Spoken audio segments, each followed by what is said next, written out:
Mike. What day is it, Mike? It's hump day. And it's time for After the Coffee. I hope you're doing well, my friend. It's the middle of the week. Hopefully your first couple of days have gone smoothly and Friday is in sight. On Monday, we were talking about multitasking and the effect that multitasking has over time. Now, some people's resistance to fatigue and anxiety and stress, some are greater than others. And one of the key components is the amount of rest that you're getting. So you need to make sure that you get at least 6 hours, if not 8 would be ideal. That being said, what is the alternative to multitasking? Well, you may be in a situation where you don't have a choice. What would that be? Well, let's imagine for a moment that you're an air traffic controller and they've got to keep an eye on several, I don't know how many, but more than one plane at a time as they approach the airport and make sure that they do not run into each other. This is a good thing. However, what happens to the air traffic controllers over time?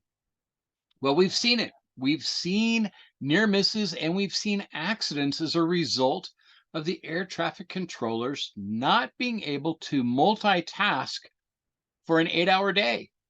Some of them were even working longer than that. That'll make you think twice before you get on a plane. So that being said, what the FAA is required of the air traffic controllers is that after every 90 minutes, they take a minimum 20-minute break. And it needs to be a relaxation break. They have guidelines and monitors to make sure that it's happening and to make sure that air traffic controllers return to their panel rested. So they might have a little nap or some type of music that they can listen to, relaxing music. I don't know, maybe they've got a big lazy boy lounge there where they can all kick back.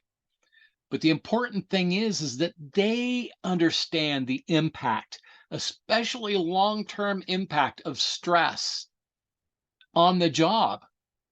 I mean, I can remember when the air traffic controllers walked out on strike because they knew they were responsible for human life in the air. And they also knew that their ability to track multiple vehicles in the air was being diminished, was being lowered. And when you know that you're responsible for the lives of other human beings, that's an incredibly stressful situation to be in. So here we are in the workplace, and we've got all these different tasks that we need to complete. The best approach from a mental health, neuroscientific standpoint is to create an inventory of those things that you need to get done today. Then you go through and prioritize which one are you going to do first, second, third, fourth, and fifth. Now, that may be driven by a deadline. It may be driven by your ability to do it better in the morning than in the afternoon. Maybe you put your most vital tasks during the time frame in which you are the most with it during the day. Some of us are with it in the morning. Some of us, clearly nobody here necessarily, but some of us are just not awake and aware and up and on our game first thing in the morning. We may do better midday, and we may do even better maybe in the afternoon. I don't know. I do really good in the morning hours. And after lunch, I think I'm like processing my food and I'm out of it. I mean, there are things that I can get done, but I don't hold critical tasks until the end of the day when my productivity is at its lowest, where my creativity, my ability to be innovative is just not there. So you have to know yourself. You have to know yourself from the standpoint of, am I a morning person? And I am always a morning person as long as I have my coffee. That's why we call it Monday Morning Cup of Joe and After the Coffee. So, and then maybe you're not. Maybe you are a midday person. You need to be aware of that. Or do you get your burst of energy like a relay runner or a marathoner where you get that second wind toward the afternoon? Certainly you can do things like have a cup of coffee or have a snack to increase that energy. Just be careful of the crash that you're going to experience later on. You don't want to get hit with a crash, the proverbial crash, driving home from work, feeling really tired, getting to the house, barely having enough energy to eat your dinner, and then you go to bed, and the next day you start it all over again. So the idea here is that you need A, to get plenty of rest, B, figure out when you are the most productive, and then C, look at your highest priorities to be accomplished during that time in which you have your most productivity. Now, let's add another element to this. So far, I've given you a 4-point checklist. The next element is the single factor that interrupts our ability to be productive, and that is distractions. That is the cell phone, either ringing or you got a text or whatever, and the first urge is to grab it and pick it up.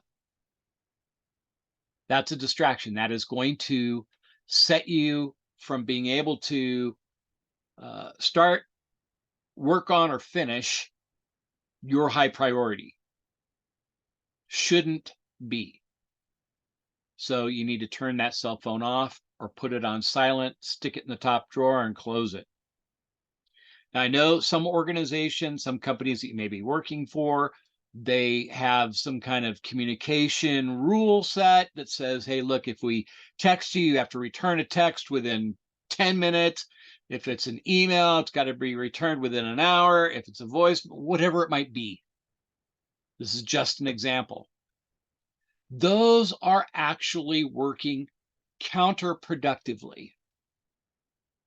We have a rule that don't call unless it's absolutely critical. If you need help, you can send a text, but don't expect to be responded to immediately, right? If it is an emergency, then you call the switchboard and they will page us. But it better be an emergency, because what we're realizing is all these distractions, people coming by your office, knocking on your door. Hey, you busy? And your response is, nope, just trying to figure out what color I'm going to paint this room next. Come on. We're in our offices. We're doing work. Now, I know that it's important for us to be able to have some time where we can chat. I like to walk through the office first thing in the morning and have my conversations right off the bat so that I can get to work afterwards. Socializing is important, letting people know what's hot, what's not, and appreciating their efforts during the week. Very important leadership trait. Asking people if they're okay, how things are going, if there's anything that you can do to help, and then you get them help. But once that is done, you need to get in the office, get rid of the distractions, turn off the system noises coming from the computer, letting you know, oh, another email. It's that really important email about subscribing to Fortune magazine or, Inc. or whatever it is. It's not a good use of your time. So you have to try to eliminate as many distractions as possible.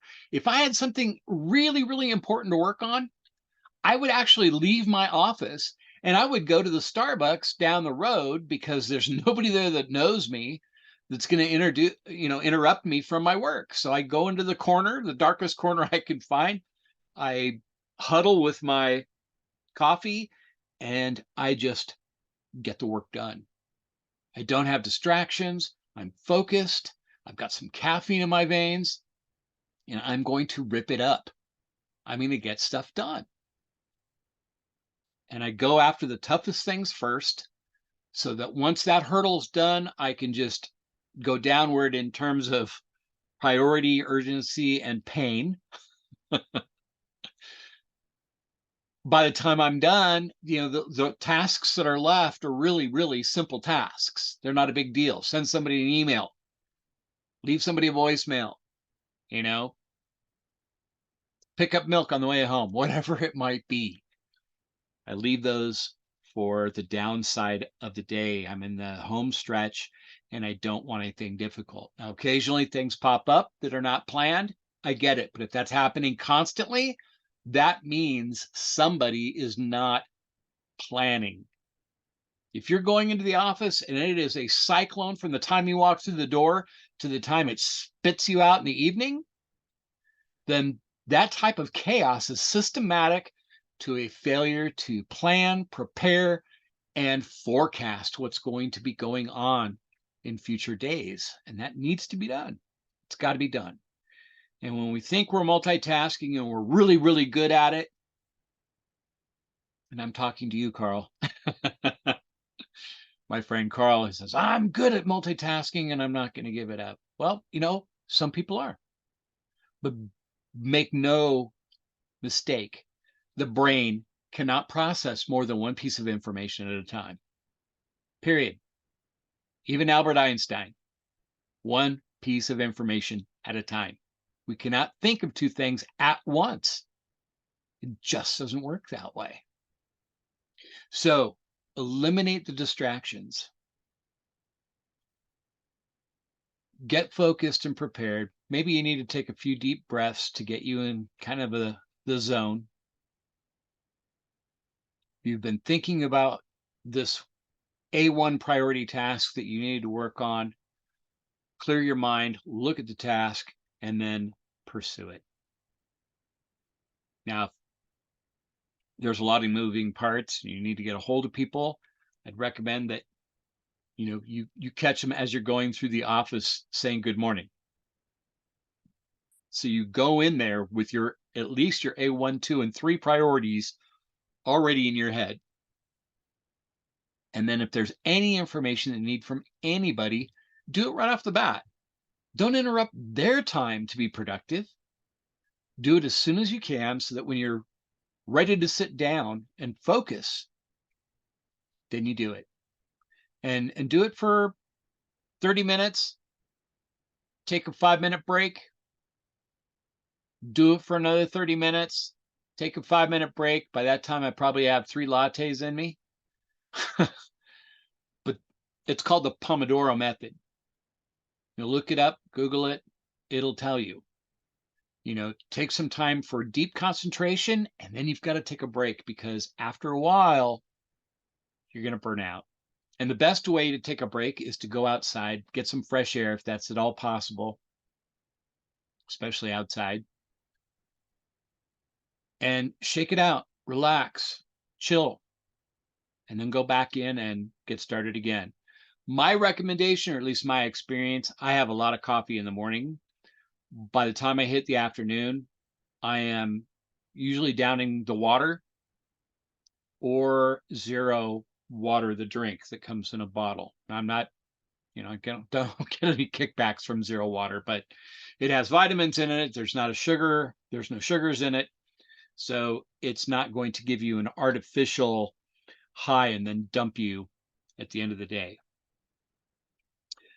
In addition to that, and I had mentioned this, I do have a course on entering flow state.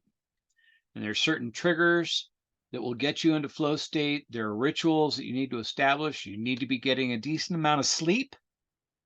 Because look, if you're getting 2, 3, 4 hours of sleep, you're not going to be operating at your optimum, no matter what time of day your peak performance is. And if you do, you got to be really careful because you're going to end up having high blood pressure, heart problems, and all kinds of other disorders as a result. So I'm not preaching. I care about you and I want you to be more productive.